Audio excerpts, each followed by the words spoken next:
কোটা আন্দোলনকারীদের সঙ্গে ছাত্রলীগের সংঘর্ষ ছড়িয়ে পড়েছে দেশের বিভিন্ন জায়গায়। উপাচার্যের সঙ্গে প্রভোস্ট কমিটির জরুরি বৈঠক। ঔদ্ধত্যপূর্ণ আচরণের জবাব দিতে ছাত্রলীগ প্রস্তুত। বিএনপি জামাতের ইন্ধনের অভিযোগ মন্ত্রীদের। লাঠিপেটা করে সমাধান হবে না বলছে বিএনপি। নিজেদের রাজাকার বলায় রোকেয়া হলে ছাত্রীদের চেতনা নিয়ে প্রশ্ন প্রধানমন্ত্রী। দুর্নীতিকে প্রশ্রয় না দিতে কঠোর হুঁশিয়ারি। দেখছিলেন সংবাদ শিরোনাম, এবার বিস্তারিত। দর্শক, ছাত্রলীগ ও কোটা আন্দোলনকারীদের মধ্যে সংঘর্ষে আহতদের চিকিৎসার জন্য ঢাকা মেডিকেল কলেজ হাসপাতালে নেওয়া হয়েছে। মেডিকেলের সামনেও ধাওয়া পাল্টা ধাওয়ার ঘটনা ঘটেছে। এই মুহূর্তে শহীদুল্লাহ হলের সামনে আছেন আমাদের senior reporter S M Foyez. কথা বলছি তার সাথে। ফয়েজ, ক্যাম্পাসের কি অবস্থা আর পরিস্থিতি নিয়ন্ত্রণে আইন শৃঙ্খলা বাহিনী কি পদক্ষেপ নিয়েছে? আমি এই মুহূর্তে দাঁড়িয়ে আছি ঢাকা বিশ্ববিদ্যালয়ের ডক্টর মোহাম্মদ শহীদুল্লাহ হলের সামনে। ঠিক মাঝখানে রাস্তায় দাঁড়িয়ে আছি। এক পাশে শিক্ষার্থীরা তাদের স্লোগান দিচ্ছেন, তাদের কোটা বিরোধী যে স্লোগান, তারা সেই স্লোগান দিচ্ছেন, তারা তাদের দাবি জানাচ্ছেন। আরেক পাশে পুলিশ একেবারেই অবস্থান নিয়েছেন। আমরা একেবারেই আপনাদেরকে দেখানোর চেষ্টা করছি। ঢাকা বিশ্ববিদ্যালয়ের শহীদুল্লাহ হলের সামনে এখনও সাধারণ শিক্ষার্থী ও ছাত্রলীগের মধ্যেই থেমে থেমে ধাওয়া পাল্টা দেওয়ার সংঘর্ষ ঘটছে এবং কিছুক্ষণ পর পর ককটেলের বিস্ফোরণের শব্দ শোনা গেছে।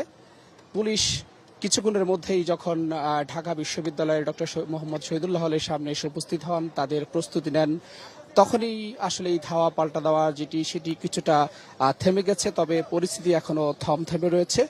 পুলিশ তাদের অ্যাকশনে আছেন। যে কোনো মুহূর্তে যে কোনো ধরনের অপ্রীতিকর ঘটনা ঘটাতে, বিশৃঙ্খলা যেন না ঘটাতে পারে সেই বিষয়ে পুলিশ সর্বোচ্চ প্রস্তুতি নিয়েছে। আমরা ঠিক আমার যে ক্যামেরা পার্সন আছেন, সিনিয়র ক্যামেরা পার্সন উজ্জ্বল, আমরা তার ক্যামেরায় আমরা ফুটেজটি দেখানোর চেষ্টা করছি যে পুলিশ একেবারে যে সর্বোচ্চ প্রস্তুতি নিয়েছে সেটি আমরা দেখানোর চেষ্টা করছি। এর আগে যে দোয়েল চত্বরটি রয়েছে, দোয়েল চত্বরে ছাত্রলীগ এবং কোটা আন্দোলন রয়েছে যারা, তাদের সাথে ধাওয়া পাল্টা দেওয়া হয়েছে, সংঘর্ষের ঘটনা ঘটেছে। এর আগে দুপুর 3টায় বিজয় হল একাত্তরের সামনে ছাত্রলীগের সাথে কোটা আন্দোলনকারীদের দফায় দফায় সংঘর্ষ হয়েছে। সেখানে বেশ কয়েকজন আহত হয়েছে এবং তারা স্লোগান দিচ্ছেন তাদের ভাই কেন আহত হয়েছে, তারা যৌক্তিক দাবি করছেন, তাদের সেই দাবিতে অনাকাঙ্ক্ষিত হামলা করেছে এবং এই হামলা মামলা ভয় ভীতি দেখিয়ে তাদেরকে দমানো যাবে না। তারা যে যৌক্তিক আন্দোলন করছেন, তারা যে যৌক্তিক দাবি তুলে ধরছেন সেটি তারা করতেই থাকবেন এবং তারা প্রধানমন্ত্রী শেখ হাসিনার যে বক্তব্য দিয়েছেন তার বক্তব্য প্রত্যাহার চাচ্ছেন এবং কোটার যৌক্তিক সংস্কার তারা চাচ্ছেন। আমি এই মুহূর্তে আপনাদেরকে শহীদুল্লাহ হলের সামনে যে দৃশ্যটি সেটি আপনাদেরকে দেখানোর চেষ্টা করছি। একেবারে শিক্ষার্থীরা তাদের যেই দাবি তারা সেটি স্লোগান দিচ্ছেন। বিশ্ববিদ্যালয়ের প্রক্টর প্রশাসন তারা তাদেরকে বোঝানোর চেষ্টা করছেন যাতে কোনো ধরনের অপ্রীতিকর ঘটনা না ঘটে। ছাত্রলীগের পক্ষ থেকে বলা হচ্ছে বহিরাগতরা ঢুকে ক্যাম্পাসের যেই নষ্ট করছেন এবং সাধারণ শিক্ষার্থীরা অভিযোগ করছেন শুধু ছাত্রলীগ নয়, ছাত্রলীগের সাথে যুবলীগ, স্বেচ্ছাসেবক লীগ এবং বহিরাগতরা ঢুকে সাধারণ শিক্ষার্থীর উপর হামলা চালিয়েছে। এই যে পাল্টাপাল্টি অভিযোগ চলছে, পাল্টাপাল্টি অভিযোগ করছে, ইটপাটের নিক্ষেপ হয়েছে। এর আগে আমরা বিকেলে দেখেছি যে ডক্টর মোহাম্মদ শহীদুল্লাহ হলের যেই হল রয়েছে সেই হলের ছাদ থেকে ইটপাটকে নিক্ষেপ করা হয়েছে। বেশ কয়েকজন আহত হয়েছে, কয়েকজনের মাথা ফেটেছে। আমরা সেটি দেখানোর চেষ্টা করেছি এবং তাদের সাথে আহত যে যারা হয়েছে তাদের সাথে কথা বলার চেষ্টা করেছি। তারা বারবার। ফয়েজ, আপনাকে অসংখ্য ধন্যবাদ। আমরা পরবর্তীতে আবারও আপনার কাছে আসবো সর্বশেষ খবর জানতে। দর্শক, ঢাকা বিশ্ববিদ্যালয় শহীদুল্লাহ হলের সামনে থেকে সেখানকার সর্বশেষ খবরাখবর জানাচ্ছিলেন আমাদের senior reporter S M Foyez. Dhaka বিশ্ববিদ্যালয় ক্যাম্পাসের পর চাংখারপুল ঢাকা মেডিকেল কলেজ হাসপাতাল এলাকায় থেমে থেমে সংঘর্ষ চলে ছাত্রলীগ ও কোটা সংস্কার আন্দোলনকারীদের মধ্যে। পরস্পরের দিকে ইট পাটকেল ছড়ে তারা, মহড়া দেয় লাঠি সোটা নিয়ে। আরও জানাচ্ছেন জাহাঙ্গীর আকন্দ, সাথে ছিলেন ফররুক বাবু এবং এস এম ফয়েজ। ছবি তুলেছেন উজ্জ্বল দাস ও সৈয়দ আমানুল্লাহ ওয়ালস। ঢাকা বিশ্ববিদ্যালয়ের সংঘর্ষের পর কোটা সংস্কার আন্দোলনকারীরা অবস্থান নেয় কেন্দ্রীয় শহীদ মিনার এলাকায়। ছাত্রলীগের নেতাকর্মীরাও সেখানে গেলে আবার শুরু হয় উত্তেজনা।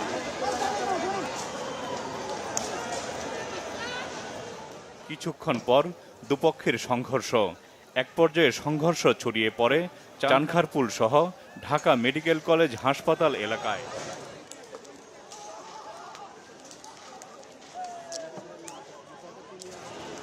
এ সময় পাল্টা ইটপাটকেল ছোড়া হয় শহীদুল্লাহ হলের দিক থেকেও। বেশ কয়েকটি ককটেল বিস্ফোরণও হয়। কয়েক ঘন্টা ধরে চলা সংঘর্ষে আহত হয়েছে অর্ধ শতাধিক। কোটা সংস্কার আন্দোলনকারী এবং ছাত্রলীগের মধ্যে কয়েক ঘন্টা ধরে সংঘর্ষ চললেও সন্ধ্যার আগ পর্যন্ত বিশ্ববিদ্যালয় এলাকায় পুলিশের দেখা পাওয়া যায়নি। জাহাঙ্গীর আকন্দ, বাংলা ভিশন, ঢাকা। এদিকে কোটা সংস্কারের দাবিতে আন্দোলনকারীদের হটিয়ে ঢাকা বিশ্ববিদ্যালয় ক্যাম্পাসে অবস্থান নেয় ছাত্রলীগ। বিকেলে সাধারণ শিক্ষার্থীদের সঙ্গে ছাত্রলীগের নেতাকর্মীদের সংঘর্ষের পরপরই ক্যাম্পাসের নিয়ন্ত্রণ নিয়ে নেয় ক্ষমতাসীন দলের অন্যতম এই ভাতৃপ্রতিম সংগঠন।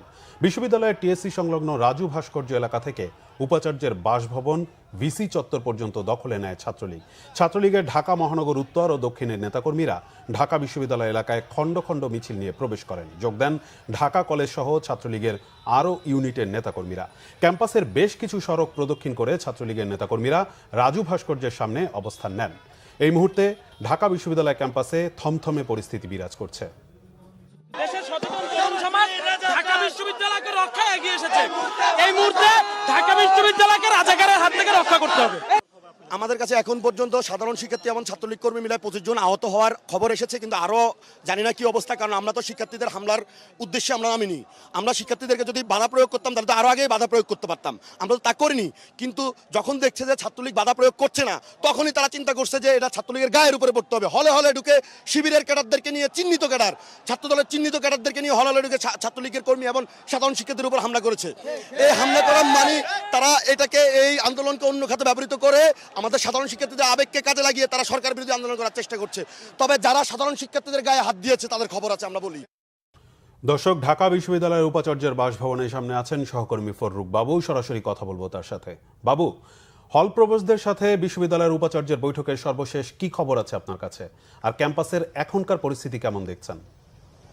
রায়হান, আপনি জানেন সন্ধ্যা 7টা নাগাদ বিভিন্ন হলের যারা প্রভোস্ট ছিলেন তাদের সাথে ভিসির যে বৈঠকটা ছিল 1 ঘন্টা ধরে, সেই সন্ধ্যা 6টার সময় যে বিকেল 6টা নাগাদ সেই বৈঠক শুরু হয়। সেই বৈঠক সন্ধ্যা 7টা শেষ হলে পরে সেখান থেকে শিক্ষকরা বিভিন্ন হলের প্রভোস্টে বের হয়ে তাদের আমাদেরকে জানানো হয় যে সেই হলগুলোতে ছাত্রদের নিরাপত্তার বিষয় নিয়ে ভিসি মহোদয় তিনি নির্দেশনা দিয়েছেন আরও জোরালো করার জন্য। সেই সাথে আসলে বলে রাখি, আজ দুপুর 2টা থেকে বিকাল 4টা পর্যন্ত প্রায় 2 ঘন্টা টানা এই ভিসি চত্বরে, ভিসির বাসভবনের সামনে এখানেই কোটা বিরোধী শিক্ষার্থীরা এবং সেই সাথে ছাত্রলীগের সাথে সংঘর্ষ, দফায় দফায় ধাওয়া পাল্টাও এইখানেই সংঘটিত হয়। সেই ধাওয়া পাল্টা ধাওয়ার এই যে ক্যাম্পাসের সার্বিক যে পরিস্থিতি এবং বিভিন্ন হলে ছাত্রলীগ তারা পরবর্তীতে তাদের বিভিন্ন পর্যায়ে নেতাকর্মী পাঠিয়ে সেই হলে খোঁজখবর নেয় এবং সেখানে অবস্থান করা নানা বিষয় নিয়েই ইতিমধ্যে হচ্ছে যে তারা বৈঠকে বসেছে এবং সেই বৈঠকের বিষয় নিয়ে আমাদেরকে পরবর্তীতে ভিসি কার্যালয় থেকে বের হয়ে এফ রহমান স্যারের হলের প্রভোস্ট জানিয়েছেন যে কোনো হলে এখন পর্যন্ত পুলিশ কোনো ধরনের তারা প্রবেশ করেনি এবং কোনো হলে পুলিশ প্রবেশ করবেও না। তারা হলের পরিস্থিতি স্বাভাবিক রাখতে এবং শিক্ষার্থীদের তারা হচ্ছে যে শান্ত করার জন্য সকল ধরনের পরিকল্পনা তারা নিয়েছে। সেই সাথে হল বন্ধের ইতিমধ্যে কোনো ধরনের সিদ্ধান্ত প্রভোস্ট কমিটিতে নেওয়া হয়নি বলে জানানো হয়েছে। এবং আমরা এই যে দেখতে পাচ্ছি ভিসি কার্যালয় থেকে আসলে এখনও অনেক শিক্ষক তারা বের হচ্ছেন, কারণ ইতিমধ্যে ঢাকা ইউনিভার্সিটি এলাকাতে দুপুর থেকে চলা যে সংঘর্ষ এখন পর্যন্ত আমরা যতটুকু জানতে পেরেছি তা পুরোপুরি শিথিল হয়নি। দফায় দফায় বিভিন্ন স্থানে কোটা বিরোধী শিক্ষার্থী এবং ছাত্রলীগের সাথে সংঘর্ষ হচ্ছে, সেই সাথে পুলিশও অবস্থান নিয়েছে। রায়হান, এই ছিল ভিসি বাসভবনের সামনে থেকে সর্বশেষ তথ্য। বাবু, আপনাকে অসংখ্য ধন্যবাদ। দর্শক, ভিসি বাসভবনের সামনে থেকে আমাদের সাথে সরাসরি যুক্ত ছিলেন সহকর্মী ফররুক বাবু। এদিকে কোটা সংস্কারের দাবিতে আজও বিক্ষোভ করেছে দেশের বিভিন্ন বিশ্ববিদ্যালয়ের শিক্ষার্থীরা। কোটা বিরোধী আন্দোলনের 15তম দিনে সোচ্চার ছিল রাজশাহী বিশ্ববিদ্যালয়ের শিক্ষার্থীরা। বিভিন্ন আবাসিক হল থেকে শিক্ষার্থীরা জড়ো হয় প্যারিস রোডে, সেখানে সমাবেশ করে তারা। রাজশাহী বিশ্ববিদ্যালয়ের শিক্ষার্থীদের সাথে মিছিল নিয়ে যোগ দেয় রাজশাহী প্রকৌশল ও প্রযুক্তি বিশ্ববিদ্যালয়, রাজশাহী মেডিকেল কলেজ ও রাজশাহী কলেজের শিক্ষার্থীরা। সমাবেশ থেকে কোটা পদ্ধতি সংস্কার না হওয়া পর্যন্ত আন্দোলন চালিয়ে যাওয়ার কথা জানান বিক্ষুব্ধ শিক্ষার্থীরা জানায়, পুলিশ দিয়ে এ আন্দোলন দমানো যাবে না। তাদের যৌক্তিক দাবি শান্তিপূর্ণ আন্দোলনের মাধ্যমে সরকারকে মানতে বাধ্য করা হবে। বিক্ষোভ করেছে সিলেটের শাহজালাল বিজ্ঞান ও প্রযুক্তি বিশ্ববিদ্যালয়ের শিক্ষার্থীরাও। ক্যাম্পাসের প্রধান ফটকে অবস্থান নেয় তারা। কুমিল্লা কুমিল্লা বিশ্ববিদ্যালয় ক্যাম্পাসে মিছিল বের করে কোটা সংস্কারের দাবিতে আন্দোলনরত শিক্ষার্থীরা। খুলনার 0 পয়েন্টে অবস্থান কর্মসূচি পালন করে খুলনা বিশ্ববিদ্যালয়ের শিক্ষার্থীরা। খুলনা প্রকৌশল ও প্রযুক্তি বিশ্ববিদ্যালয়ের শিক্ষার্থীরাও এতে অংশ নেয়। ঢাকা খুলনা মহাসড়ক অবরোধ করে আন্দোলনকারীরা। আওয়ামী লীগের সাধারণ সম্পাদক ওবায়দুল কাদের বলেছেন, রবিবার রাতে ঢাকা বিশ্ববিদ্যালয় ক্যাম্পাসে যে ঔদ্ধত্যপূর্ণ আচরণ হয়েছে তার জবাব দেওয়ার জন্য ছাত্রলীগ প্রস্তুত। তিনি বলেন, ছাত্রদের বিষয়ে ক্যাম্পাসেই সীমাবদ্ধ থাকত। এই আন্দোলনে কারা রাজনৈতিকভাবে প্রকাশ্যে আসে আওয়ামী লীগ দেখছে বলেও জানান তিনি। তাদের মোকাবেলা করতে সরকার প্রস্তুত বলেও জানান তিনি। মুহিবুল্লাহ মুহিবের রিপোর্টে বিস্তারিত। সোমবার দুপুরে রাজধানীর ধানমন্ডিতে আওয়ামী লীগ সভাপতির রাজনৈতিক কার্যালয়ে সংবাদ সম্মেলনে কথা বলেন দলের সাধারণ সম্পাদক ওবায়দুল কাদের। আমাদের যে আশঙ্কা সেটা গতকাল রাতে তিনি বলেন, ঢাকা বিশ্ববিদ্যালয়ের মতো দেশের সর্বোচ্চ বিদ্যাপীঠে ভ্রান্ত পথে পরিচালিত শিক্ষার্থীদের রাজাকার পরিচয় সংশ্লিষ্ট স্লোগান জাতীয় মৌলিক চেতনার সঙ্গে ধৃষ্টতার শামিল। সংস্কার আন্দোলনের কতিপয় নেতা যে সব বক্তব্য রেখেছে তার জবাব দেওয়ার জন্য ছাত্রলীগ সহ যারা তাদের এ আত্মস্বীকৃত রাজাকার, যারা নিজেদের ঔদ্ধত্যপূর্ণ মানসিকতা প্রকাশ ঘটিয়েছে গত রাতে, তার জবাব তারাই দেবে। ছাত্রদের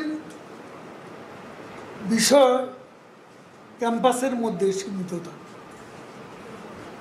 আমরা দেখি রাজনৈতিকভাবে কারা প্রকাশ্যে আসে, তখন দেখা যাবে। ওবায়দুল কাদের আরো বলেন, কোটা সংস্কারের চলমান আন্দোলন নিয়ে আওয়ামী লীগের অবস্থান জানানো হয়েছে। প্রধানমন্ত্রী শেখ হাসিনা একই মতামত ব্যক্ত করেছেন। বিষয়টি উচ্চ আদালতে বিচারাধীন। আন্দোলনের নামে শিক্ষার্থীদের অনেকের রাজনৈতিক বক্তব্যের সমালোচনা করেন তিনি। আন্দোলনের নামে জনজীবনে কোন প্রকার দুর্বল আমরা মেনে নেব না। রাস্তা বন্ধ করে সভা সমাবেশ, জনদুর্ভোগ সৃষ্টিকারী সভা সমাবেশ আমরা মেনে নিতে পারি না। আমরা ইতিমধ্যে লক্ষ্য করছি এ আন্দোলনের কুশীলব জামাত, বিএনপি সহ অপশক্তি সমূহ এই যে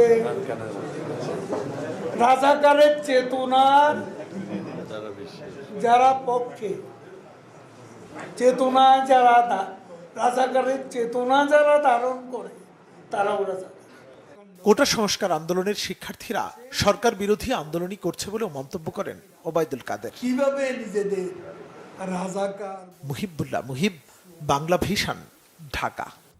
কোটা সংস্কারের আন্দোলনে বিএনপি জামাতের ইন্ধন আছে বলে অভিযোগ করেছেন পররাষ্ট্রমন্ত্রী ডক্টর হাসান মাহমুদ। রাজাকারের পক্ষের স্লোগানকে রাষ্ট্রবিরোধী ও প্রধানমন্ত্রী বিরোধী উল্লেখ করে পররাষ্ট্রমন্ত্রী বলেন, কোটা নিয়ে যা হচ্ছে সেটা আন্দোলন নয়, রাষ্ট্রবিরোধী কাজ। দুপুরে পররাষ্ট্র মন্ত্রণালয়ে ঢাকায় নিযুক্ত সৌদি আরবের রাষ্ট্রদূত ইসা বিন ইউসুফ আল দুহাইলানের সঙ্গে বৈঠক শেষে এসব কথা বলেন পররাষ্ট্রমন্ত্রী। তিনি জানান, মধ্যরাতে কোটার নামে যে স্লোগান দেওয়া হয়েছে তা প্রমাণ করে যে এই আন্দোলনে রাজনৈতিক অপশক্তির ইন্ধন রয়েছে।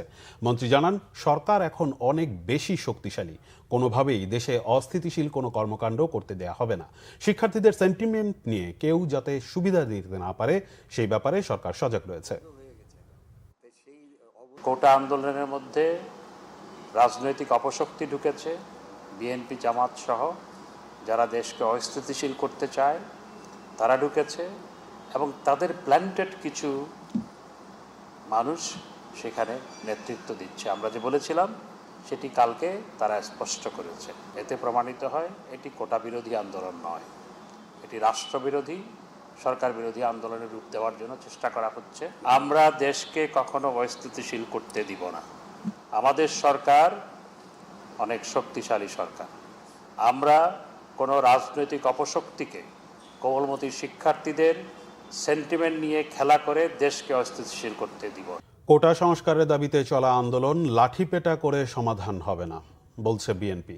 দলটির স্থায়ী কমিটির সদস্য আমির খসরু মাহমুদ চৌধুরী বলেছেন, ক্ষমতাসীনদের হাত থেকে মুক্তি চায় দেশের মানুষ। গণ অধিকার পরিষদের একাংশ ও বাংলাদেশ সাধারণ ছাত্র অধিকার সংরক্ষণ পরিষদের নেতাদের সাথে বিএনপির লিয়াজো কমিটির বৈঠকের পর এসব কথা জানান আমির খসরু মাহমুদ চৌধুরী। আগামী দিনে সরকার বিরোধী কর্মসূচি ঠিক করতে সমমনা রাজনৈতিক দলের সাথে ধারাবাহিক বৈঠক করছে বিএনপির লিয়াজো কমিটি। বিএনপির চেয়ারপারসনের গুলশান কার্যালয়ে অনুষ্ঠিত বৈঠক থেকে অবিলম্বে বেগম খালেদা জিয়ার মুক্তির দাবি জানানো হয়। বিভিন্ন শ্রেণী পেশার মানুষের মাঝে বিভক্তি তৈরির জন্য সরকারকে দায়ী করেন আমির খসরু মাহমুদ চৌধুরী। ছাত্রলীগ আক্রমণ করছে, লাঠিপিটে করা হচ্ছে, রক্তাক্ত করছে এবং তাদের বহিরাগত এনে থাকা ইউনিভার্সিটির ভিতরে বহিরাগত এনে তারা আক্রমণ চালাচ্ছে, এটা আমরা দেখতে পাচ্ছি। যখনই বাংলাদেশের অধিকার চাইবেন, কেউ বলবে ষড়যন্ত্র করছে, কেউ বলবে বিএনপি উস্কানি দিচ্ছে, কেউ বলবে এটা রাজাকার, কেউ বলবে এরা মুক্তিযুদ্ধের বিরুদ্ধে শক্তি। এই সমস্ত গুলোকে নিয়ে মূলধন করে অনেক দিন জাতিকে তাদের সমস্ত অধিকার থেকে বঞ্চিত করা হয়েছে। এগুলোকে আর মূলধন করার সুযোগ নাই। যে নতুন প্রজন্মের কাছে এগুলো আর গ্রহণযোগ্য কিছু নাই। নিজেদের রাজাকার বলায় ঢাকা বিশ্ববিদ্যালয়ের রোকেয়া হলের ছাত্রীদের চেতনা নিয়ে প্রশ্ন তুলেছেন প্রধানমন্ত্রী শেখ হাসিনা। ব্যক্ত করেন দুর্নীতিকে প্রশ্রয় না দেওয়ার কঠোর মনোভাব। প্রধানমন্ত্রী বলেন, যারাই দুর্নীতি অনিয়ম করবে তাদের বিরুদ্ধেই ব্যবস্থা নেওয়া হবে। এ নিয়ে বদনাম হলেও ভাবছেন না তিনি। রিপোর্ট সৈয়দ আব্দুল মুহিতের। রোকেয়া হলের ছাত্রীরাও বলে তারা রাজাকার। তারা কি জানে ৭১ সালে ২৫শে মার্চ কি ঘটেছিল? সেখানে ৩০০ মেয়েকে হত্যা করেছিল, ৪০ জন মেয়েকে রেপ করেছিল এবং এদের ধরে নিয়ে পাকিস্তানি ক্যাম্পে নিয়ে গিয়েছিল। সেই ক্যাম্পে কী অবস্থায় ছিল? অনেক মেয়ে শাড়ি বা ওড়না দিয়ে ফাঁসি দিয়েছিল বলে তাদের কাপড় পরতে দেওয়া হতো না, ওই একটা পেটিকোট পরিয়ে বসিয়ে রাখতো। দিনের পর দিন তাদের উপর পাশবিক অত্যাচার হতো। এসব অত্যাচার রাস্তায় রাস্তায় লাশ পড়ে থাকে, এরা দেখেনি, তাই নিজেদের রাজাকার বলতে তাদের লজ্জা হয় না। দুর্ভাগ্য যে যখন শুনি সে মেয়েরাও স্লোগান দেয়, এটা কোন দেশে আমরা আছি? এরা কি চেতনায় বিশ্বাস করে? কি শিক্ষা তারা নিল? কোটা বিরোধী আন্দোলনের নামে নিজেদের রাজাকার হিসেবে স্লোগান দেয়, এভাবেই ক্ষোভ প্রকাশ করেন প্রধানমন্ত্রী শেখ হাসিনা। তেজগাঁওয়ের নিজ কার্যালয়ে মন্ত্রণালয় ও বিভাগগুলোর মধ্যে বার্ষিক কর্মসম্পাদন চুক্তি ও শুদ্ধাচার পুরস্কার প্রদান অনুষ্ঠানে আবারও জানান, মুক্তিযুদ্ধের চেতনা বাস্তবায়নে সচেষ্ট সরকার। তাদের এই অবদান ভুললে চলবে না। প্রধানমন্ত্রী তার ভাষণে মন্ত্রণালয়গুলোর দায়িত্ব যথাযথভাবে পালন হচ্ছে কিনা তা নজরদারির তাগিদ দেন সচিবদের। দেশের দ্রুত উন্নয়ন ত্বরান্বিত করতে কাঠামোগত সংস্কার, ডিজিটালি উন্নয়ন, কর্মক্ষেত্রে গতিশীলতা, জবাবদিহিতা, দুর্নীতি দমনে সরকারের জিরো টলারেন্স নীতি বাস্তবায়নে বিশেষ গুরুত্বও দেন প্রধানমন্ত্রী। যারাই দুর্নীতির সাথে জড়িত থাকবে তাদের ভিতরে যথাযথ ব্যবস্থা নেওয়া হবে। ওই সরকারি কি বদনাম হবে না হবে সেটা আমি কেয়ার করি না, কিন্তু আমি সমাজটাকে আরও শুদ্ধ করে দেশের মানুষের কল্যাণে কাজ করার সুযোগ যাতে সৃষ্টি হয় সেই ব্যবস্থাটাই নিতে চাই। অনুষ্ঠানে ২০২২-২৩ অর্থ বছরে বার্ষিক কর্মসম্পাদন চুক্তি বাস্তবায়নের শীর্ষস্থানে বিদ্যুৎ বিভাগ, জনপ্রশাসন, জ্বালানি ও খনিজ সম্পদ বিভাগ সহ 10টি বিভাগকে পুরস্কার ও সম্মাননা তুলে দেন। ২০২৩-২৪ অর্থ বছরে শুদ্ধাচার পুরস্কার পেয়েছেন শ্রম ও কর্মসংস্থান মন্ত্রণালয়ের সচিব মাহবুব হোসেন। সরকারি কাজে স্বচ্ছতা, দায়বদ্ধতা ও সম্পদের যথাযথ ব্যবহার নিশ্চিতে ২০১৪-১৫ অর্থ বছরে শুরু হয় বার্ষিক কর্মসম্পাদন চুক্তি বা এপিএ। দেশব্যাপী। সৈয়দ আব্দুল মুহিত, বাংলা ভিশন, ঢাকা। গাজায় ইসরায়েলি গণহত্যার বিরুদ্ধে মুসলিম সম্প্রদায়কে ঐক্যবদ্ধ হওয়ার আহ্বান জানিয়েছেন প্রধানমন্ত্রী শেখ হাসিনা। ঢাকায় নিযুক্ত বাংলাদেশে মিশরের রাষ্ট্রদূত ওমর মাহিয়েলদিন আহমেদ সকালে গণভবনে তার সঙ্গে সৌজন্য সাক্ষাৎ করতে গেলে প্রধানমন্ত্রী এ আহ্বান জানান। প্রধানমন্ত্রী যুদ্ধের বিরুদ্ধে বাংলাদেশের অবস্থান পুনর্ব্যক্ত করেন। যুদ্ধের জন্য অস্ত্র উৎপাদনের অর্থ মানবজাতি, বিশেষ করে নারী ও শিশুদের কল্যাণে ব্যয় করতে অনুরোধ জানান তিনি। শেখ হাসিনা বলেন, যথেষ্ট সম্ভাবনা থাকা সত্ত্বেও বাংলাদেশ ও মিশরের মধ্যে দ্বিপাক্ষিক সম্পর্ক প্রত্যাশা অনুযায়ী বিকশিত হয়নি। সৌজন্য সাক্ষাতে মিশরের রাষ্ট্রদূত প্রধানমন্ত্রী শেখ হাসিনার বিচক্ষণ নেতৃত্বে বাংলাদেশের আর্থ-সামাজিক উন্নয়নের ভূয়সী প্রশংসা করেন। বাংলাদেশের জাতির পিতা বঙ্গবন্ধু শেখ মুজিবুর রহমান এবং মিশরের সাবেক প্রধানমন্ত্রী আনোয়ার সাদাতের মধ্যকার বন্ধুত্বের কথাও স্মরণ করেন দেশটির রাষ্ট্রদূত। শান্তিতে নোবেলজয়ী ডক্টর মোহাম্মদ ইউনূস বলেছেন, রাজনৈতিক বা প্রতিহিংসা কিনা জানেন না, তবে তিনি কিছু একটা শিকার। এদিকে দুপক্ষের আইনজীবীদের প্রায় ঘণ্টাব্যাপী চলা তর্ক বিতর্কের পর টাকা আত্মসাৎ ও পাচারের অভিযোগে ডক্টর মোহাম্মদ ইউনূস সহ 14 জনের বিরুদ্ধে করা মামলায় সাক্ষ্য গ্রহণ পিছিয়েছে। 5ই আগস্ট মামলার পরবর্তী সাক্ষ্য গ্রহণের দিন ঠিক করেছে আদালত। আহমেদ সারোয়ারের রিপোর্ট। গ্রামীণ টেলিকমের শ্রমিক কর্মচারীদের পাওনা পরিশোধের সময় প্রায় 26 কোটি টাকা আত্মসাৎ ও পাচারের অভিযোগে দুদকের করা মামলায় সাক্ষ্য গ্রহণের দিন থাকায় সোমবার সকাল 11টার দিকে আদালতে হাজির হন শান্তিতে নোবেলজয়ী ও গ্রামীণ টেলিকমের চেয়ারম্যান ডক্টর মোহাম্মদ ইউনূস সহ অন্যরা। আদালতের কার্যক্রম শুরু হলে ডক্টর মোহাম্মদ ইউনূসের আইনজীবী উচ্চ আদালতে মামলা বাতিলের আবেদনের সুরাহা না হওয়ায় সাক্ষ্য গ্রহণ পেছাতে সময় চেয়ে আবেদন করেন। আর দুদকের আইনজীবী দাবি করেন, যেহেতু উচ্চ আদালতের কোনো নির্দেশনা নেই তাই সাক্ষ্য নেওয়া যেতে পারে। উভয় পক্ষের শুনানি শেষে আদালত সাক্ষ্য গ্রহণ পিছিয়ে 23 জুলাই ধার্য করেন, কিন্তু অলিম্পিকে অংশ নিতে হবে জানিয়ে ডক্টর ইউনূসের পক্ষ থেকে দিন আরও পেছানোর আবেদন জানানো হয়। পরে ঢাকার বিশেষ জজ আদালত 4-এর বিচারক মোহাম্মদ রবিউল আলম 5 আগস্ট পরবর্তী তারিখ ঠিক করে আদেশ দেন। এদিনও আদালতের ভেতরে থাকা লোহার খাঁচা নিয়ে প্রশ্ন তোলেন ডক্টর ইউনূস। এটা যেন উঠিয়ে দেওয়া হয় সে আহ্বান জানান তিনি। আমার বিষয় বলছেন পুরো এই খাঁচাটাই বিলুপ্ত হয়ে যাওয়া উচিত, কারোর জন্য প্রয়োজযোগ্য নয়।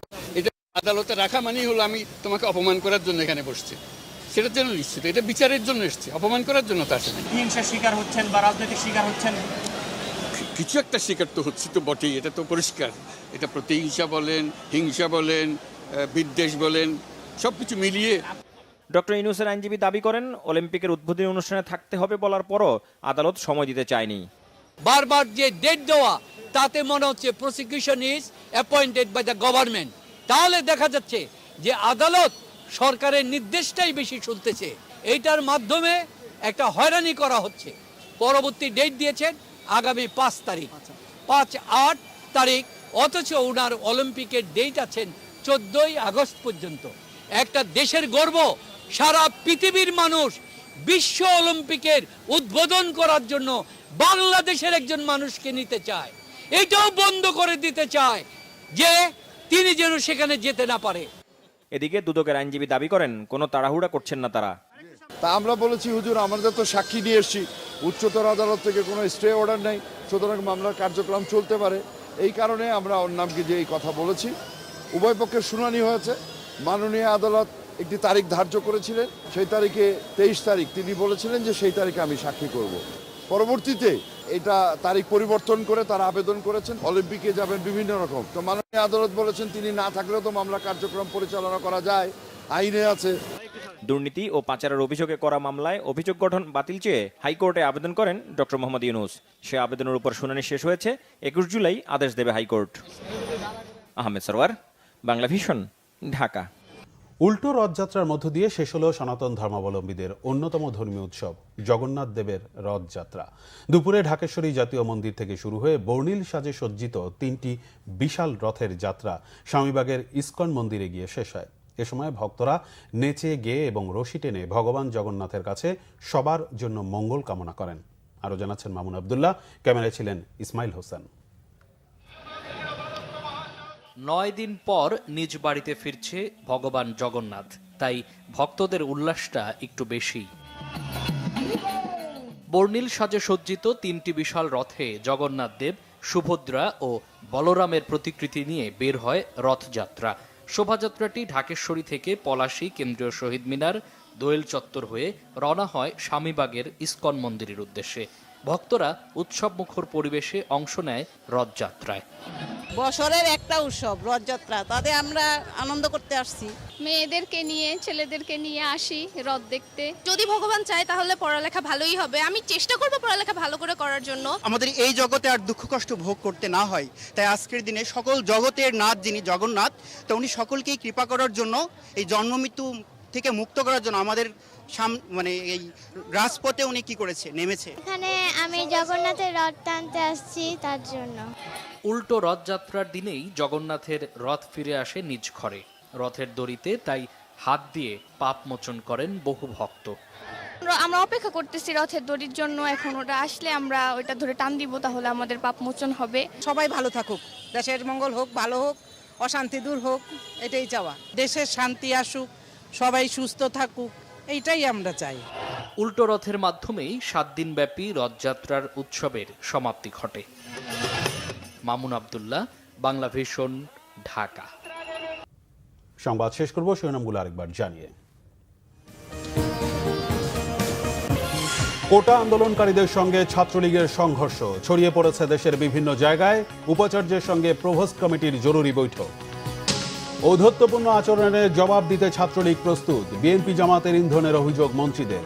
লাঠিপেটা করে সমাধান হবে না বলছে বিএনপি। নিজেদের রাজাকার বলায় রোকেয়া হলে ছাত্রীদের চেতনা নিয়ে প্রশ্ন প্রধানমন্ত্রীর। দুর্নীতিকে প্রশ্রয় না দিতে কঠোর হুঁশিয়ারি। এই ছিল এখনকার মতো। পরের সংবাদ রাত 10:30টায়। এর আগে 9টা রয়েছে নিউজ 20 দেখার আমন্ত্রণ রইল। এছাড়া বাংলা ভিশন সংবাদ ও সংবাদ সংশ্লিষ্ট অনুষ্ঠান দেখতে ভিজিট করুন www.bvnews24.com ও facebook.com/banglavisionnews এবং সাবস্ক্রাইব করুন youtube.com/banglavisionnews। ধন্যবাদ।